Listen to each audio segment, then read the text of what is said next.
Assalamualaikum warahmatullahi wabarakatuh. Alhamdulillahirabbil alamin wa bihi nasta'in ala umuri dunya waddin. Wassalatu wassalamu ala asrafil anbiya'i wal mursalin wa ala alihi wa sahbihi ajmain, amma ba'd. Sebuah kisah datang dari sahabat Rasulullah yang berkulit hitam, yakni Bilal bin Rabah. Beliau adalah muazin Rasulullah Sallallahu Alaihi Wasallam, orang yang merindukan Rasulullah dan sangat dirindukan Rasulullah. Namun, ketika Rasulullah wafat, beliau tidak mampu lagi mengumandangkan azan. Kemudian, beliau datang kepada Khalifah Abu Bakar dan mengatakan, "Wahai Khalifah, sesungguhnya saya hendak meminta izin." Abu Bakar berkata, "Wahai Bilal, meminta izin apa?" "Khalifah, izinkanlah saya untuk tidak lagi mengumandangkan azan." Namun, Abu Bakar menolak dan mengatakan, "Tidak Bilal, saya tidak mungkin menurunkan orang yang telah ditinggikan oleh Rasulullah Sallallahu Alaihi Wasallam." Kemudian Bilal pun menjawab, "Wahai Khalifah, dulu ketika Rasulullah masih hidup dan waktu sholat telah tiba, saya datang ke rumah Rasulullah dan mengatakan, 'Wahai Rasulullah, waktu sholat.' Atau Rasulullah yang datang kepada saya dan mengatakan, 'Wahai Bilal, waktu sholat.' Dan Rasulullah kemudian pergi ke masjid. Ketika mulai menaiki menara sebelum mengumandangkan azan, saya melihat wajah Rasulullah menunggu perintah dari Rasulullah untuk mengumandangkan azan. Dan itu saya lakukan 5 kali dalam sehari. Setiap harinya juga saya lakukan. Bagaimana mungkin saya mampu mengumandangkan azan sedang Rasulullah telah wafat? Sungguh saya tidak akan kuat, ya Khalifah." Mendengar jawaban Bilal, Abu Bakar pun menitikkan air mata dan mengatakan, "Wahai Bilal, jika itu alasanmu, maka engkau boleh pergi." Maka Bilal pun karena sudah tidak mampu menahan kesedihannya di Madinah, kemudian Bilal pun pergi ke Syam. Berhari-hari lamanya, berbulan-bulan lamanya, Bilal menetap di sana. Hingga pada suatu malam, di dalam mimpinya Rasulullah datang menemui Bilal. Dan Rasulullah mengatakan, "Wahai Bilal, hatimu telah gersang, hatimu telah kering, hatimu telah mati. Sudah lama engkau tak mengunjungiku di Madinah. Tidak rindukah engkau kepadaku?" Dan membuat Bilal tersentak bangun dan menangis sejadi-jadinya. Sehingga membuat saudara-saudaranya kebingungan dan mengatakan, "Wahai Bilal, apa yang sedang terjadi kepadamu? Mengapa engkau begitu menangis?" Dan Bilal pun menjawab, "Wahai saudara-saudaraku, sesungguhnya aku sangat takut Rasulullah meninggalkan aku. Rasulullah datang di mimpiku dan mengatakan, 'Wahai Bilal, hatimu telah mati, hatimu telah gersang. Sudah lama engkau tak mengunjungiku.'" Sontak jawaban dari saudara-saudaranya Bilal mengatakan, "Bilal, sudah saatnya engkau ziarah ke makam Rasulullah Sallallahu Alaihi Wasallam." Dengan segera Bilal pun menyiapkan perjalanannya menuju Madinah. Di perjalanan Bilal tak mengenal lelah. Pagi dilewatinya, malam pun dilewatinya tanpa mengenal lelah. Di dalam hati Bilal hanya ada kerinduan, dan ini merupakan perjalanan yang sangat indah, yakni perjalanan rindu kepada Rasulullah Sallallahu Alaihi Wasallam. Ketika Bilal hendak masuk ke kota Madinah, dilihatlah bangunan-bangunan Madinah, bukit-bukit Madinah yang mengingatkan Bilal kembali kepada Rasulullah Sallallahu Alaihi Wasallam. Tak mampu membendung kesedihan, tak mampu membendung rindu, Bilal pun menangis karena mengingat Rasulullah Sallallahu Alaihi Wasallam. Bukit-bukit itu menjadi saksi, bangunan-bangunan itu menjadi saksi atas kebersamaan Bilal dan Rasulullah Sallallahu Alaihi Wasallam.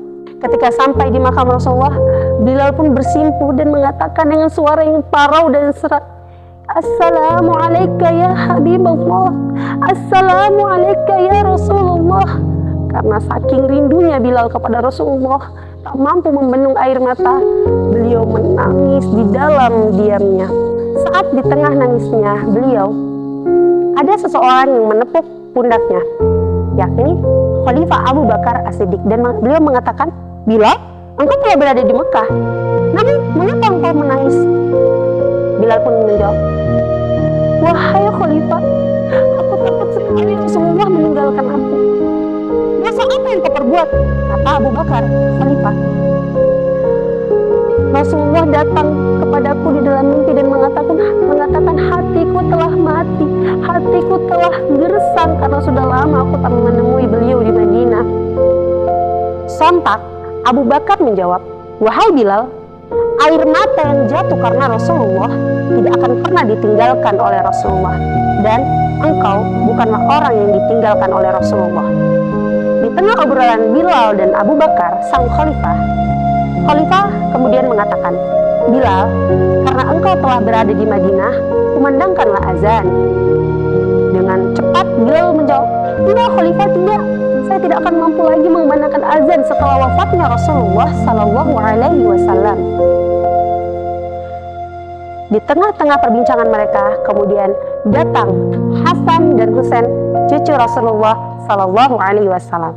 Mereka mengatakan, wahai kakek Bilal, aku dan adikku Hasan, Husain, kami adalah cucu Rasulullah Sallallahu Alaihi Wasallam. Wahai kakek, kumandangkan lagi azan. Sesungguhnya kami sangat rindu dengan suara azanmu, wahai kakek. Melihat keberadaan cucu Rasulullah membuat Bilal kembali mengingat Rasulullah. Kemudian dipeluknya Hasan dan Husain, tercium dari keduanya aroma Rasulullah. Dan Bilal tak mampu menolak keinginan cucu beliau.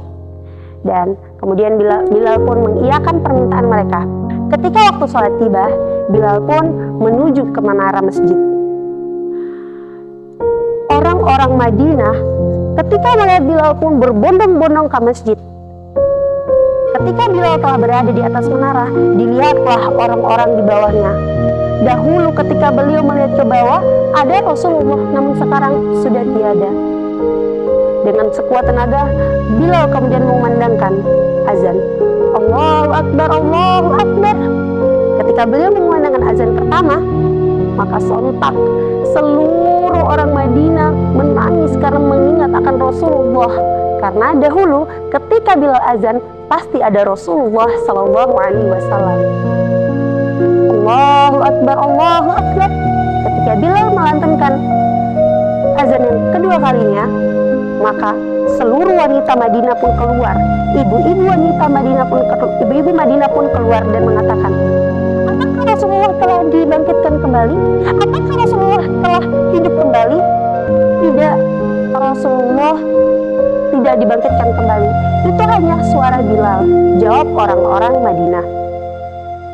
Ketiga kalinya beliau mengumandangkan azan. Asyhadu an la ilaha illallah, asyhadu anna Muhammad. Sampai kepada lafaz Muhammad, sungguh beliau tidak mampu lagi menahan. Kemudian terjatuhlah Bilal pingsan. Ketika beliau bangun, beliau mengatakan, wahai saudaraku, lanjutkanlah azan.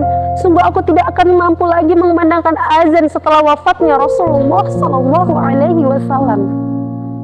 Wahai akhwati fillah, dari kisah Bilal bin Rabah ini mengingatkan kita kembali akan Rasulullah dan para sahabat yang ketika itu tengah berkumpul. Dan Rasulullah mengatakan, sungguh aku sangat merindukan saudaraku. Dan sahabat pun berkata, wahai Rasulullah, bukankah kami ini saudaramu? Rasulullah menjawab, tidak, kalian semua ini adalah sahabatku. Saudaraku adalah mereka yang belum pernah bertemu denganku, mereka yang belum pernah melihat wajahku, tapi mereka beriman kepadaku. Itulah kita semua yang belum pernah melihat Rasulullah, yang belum pernah bertemu dengan Rasulullah, namun kita mengimani Rasulullah. Dari kisah ini membuat kita lebih banyak mengingat Rasulullah, lebih banyak bersalawat kepada beliau, sehingga kita menjadi orang-orang yang dirindukan beliau. Kita menjadi orang-orang yang pantas mendapatkan syafaatnya kelak di akhirat. Sekian dari saya. Wabillahi taufiq wal hidayah. Wassalamualaikum warahmatullahi wabarakatuh.